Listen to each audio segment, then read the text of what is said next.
Isa na ring movie producer si Lovie Po. Unang produce ni Lovie ang pelikulang Guilty Pleasure kung saan siya mismo ang bida at si James De Guzman ang kanyang leading man. Ayon sa aktres, naengganyo siya mag-produce dahil na-inspired siya sa kanyang yumaong amang si Fernando Po Jr. at sa kanyang nakasama sa Batang Quiapo series na si Coco Martin. Sinabi ni Lovie na nakita niya sa kanyang ama na kaya nito mag-produce ng sarili nitong istorya dahil marami itong ideya na gustong i-execute. Noong nakasama naman daw niya si Coco ay nakita niya kung paano nito i-handle ang lahat mula sa pagiging aktor, direktor at producer. Sinabi pa ni Lovie na malayong-malayo ang pagiging aktor sa pagiging producer.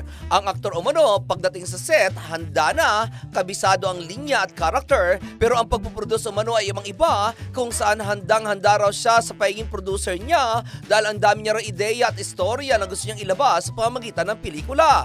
Gusto niya raw ilabas ang kanyang passion sa storytelling kung saan mabuti nilang daw at pumayag ang kanyang mister na si Monty Blancovi na makipag-partner sa kanya sa pagtatayo nila ng kanilang film company na si Lovie Production. At iyan aking balitang showbiz para sa impilang may todong lakas, DWIZ. Ako si Anton, nagbabalita ng tama, naglilingkod ng tama.